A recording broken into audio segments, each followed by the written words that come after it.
That's all your honour. प्रकरण 5. लेखक आणि वाचक अभय बापट. संध्याकाळी बरोबर 5:40ला कनक ओजसनं पाणिनीच्या ऑफिसचा दरवाजा त्याच्या एका खास स्टाईलमध्ये वाजवला. पाणिनीनं सौम्याला मानेने खूण करून त्याला आत बोलवायला सांगितलं. हाय सौम्या. आत येतानाच कनक म्हणाला, पाणिनी, तुला लुल्ला प्रकरणात लेटेस्ट माहिती हवी आहे? हो, अर्थातच. काय आहे? पाणिनी, या प्रकरणात तुला किती माहिती झाली आहे याची मला कल्पना नाही आणि मला ते माहीत करून घ्यायचं पण नाही आहे. तरी मी तुला सांगतो, ही लुल्ला कंपनी काही विशिष्ट वस्तूंचं उत्पादन करते.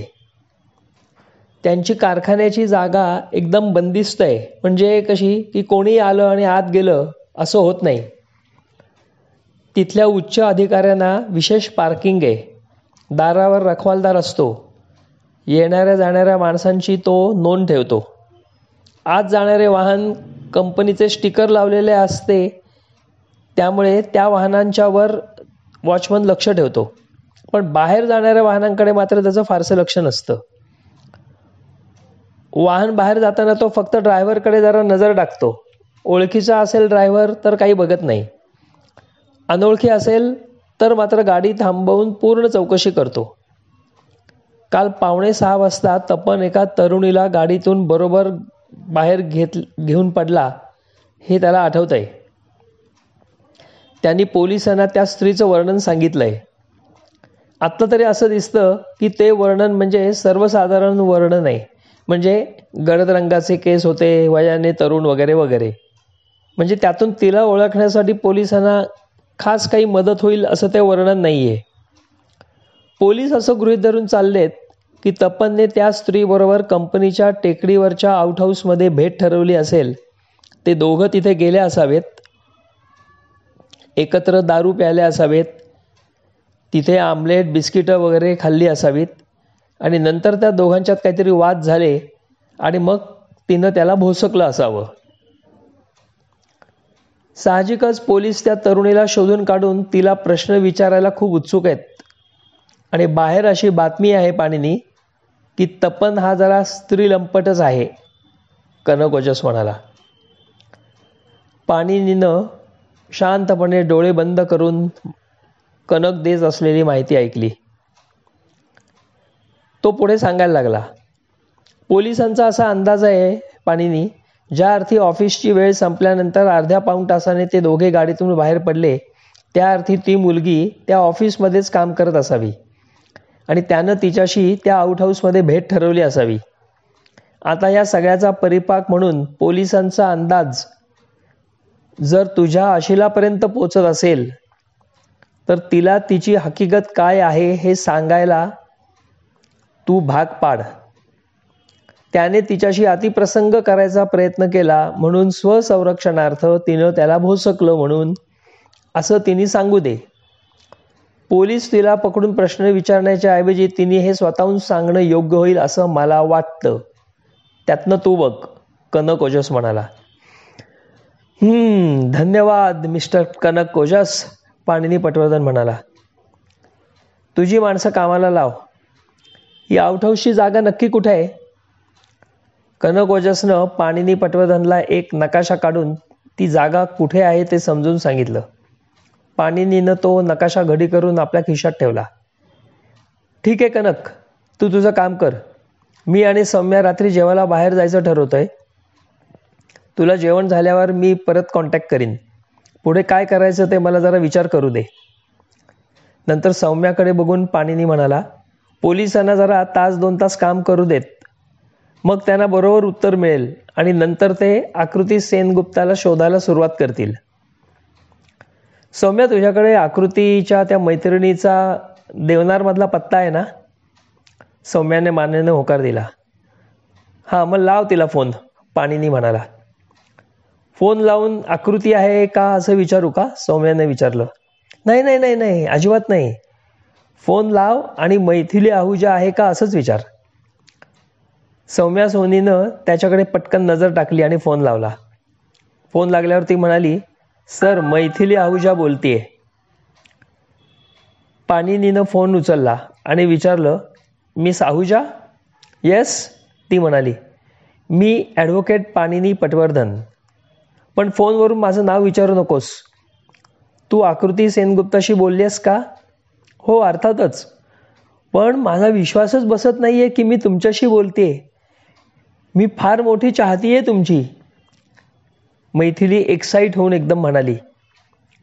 तिथं आकृती आहे का? पाणिनीनं विचारलं. हो आहे, ती म्हणाली. देऊ का? नको नको, माझ्यासाठी काहीतरी तू करावं असं मला वाटतं, पाणिनी म्हणाला. नक्कीच करीन, काय करू बोला.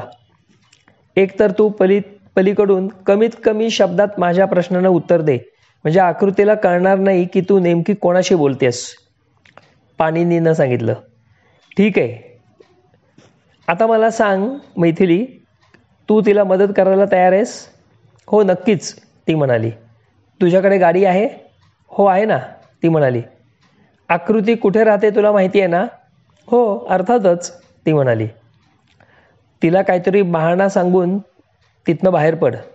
हवं तर सांग की तू तुझ्या मित्राबरोबर डेटिंगला चाललीस.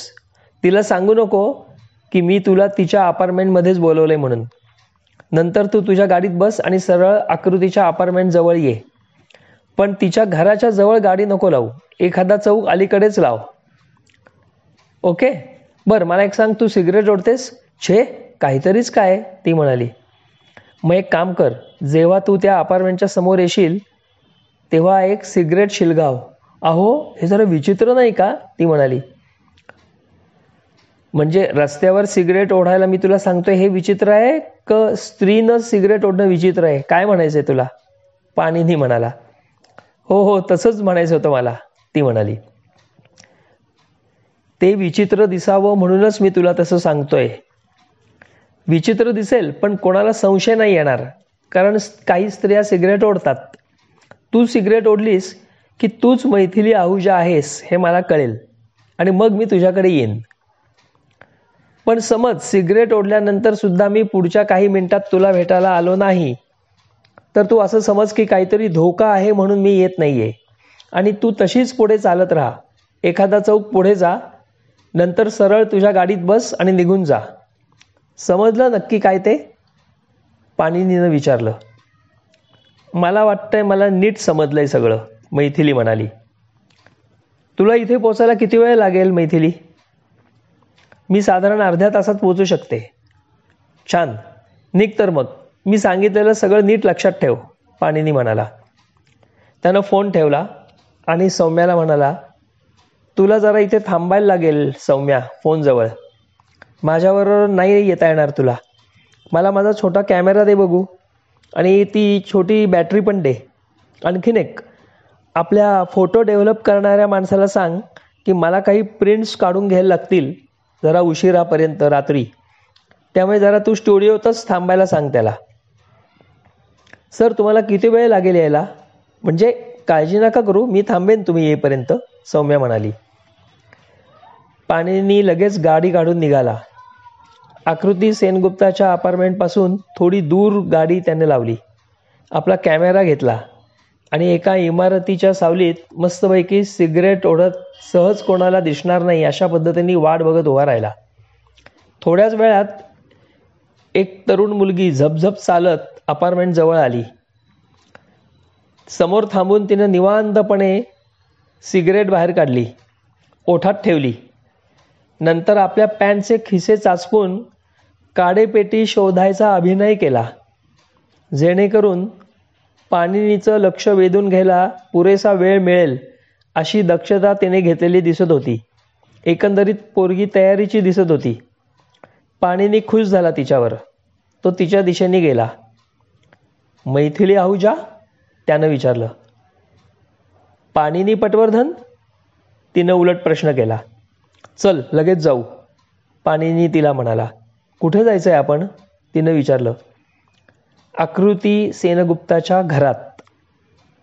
मी तिला काहीही मदत करीन पटवर्धन, पण मला सांगा काय भानगड आहे ही? मी आत्ता रेडिओ लावला होता गाडीतून येता येता तेव्हा मी ऐकलं की तपनचा खून झालाय आणि मला माहिती आहे की आकृती आणि त्याची काल रात्री झटापट झाली ह्या दोन गोष्टींचा परस्पराशी काही संबंध आहे. तिनं जरा काळजीनं विचारलं. पण तिच्या प्रश्नाला सरळ उत्तर द्यायच्याऐवजी पाणिनीनंच तिला विचारलं, तू म्हणालीस ना की तू तिला काहीही मदत करायला तयार आहेस म्हणून. हो अर्थातच मिस्टर पटवर्धन, पण तुम्ही माझ्या प्रश्नाचं उत्तर नाही दिलं. तुझं निरीक्षण म्हणून बरोबर आहे ते, पण ही आत्ता उत्तर द्यायची वेळ नाही. बोलता बोलता ते दोघं आकृती राहत होती त्या मजल्यावर आले. पाणिनीनं तिच्या हातात किल्ली दिली. पुढे हो आणि दार उघड. एकदम सहज वावर, जणू काही तूच आकृती सेनगुप्ता आहेस इतक्या सहज, पाणिनी तिला म्हणाला. तिनं त्याच्याकडे प्रश्नार्थक नजरेनं बघितलं, हातातून किल्ली घेतली, आत जाऊन दिवे लावले आणि पाणिनीसाठी दरवाजा उघडा ठेवला.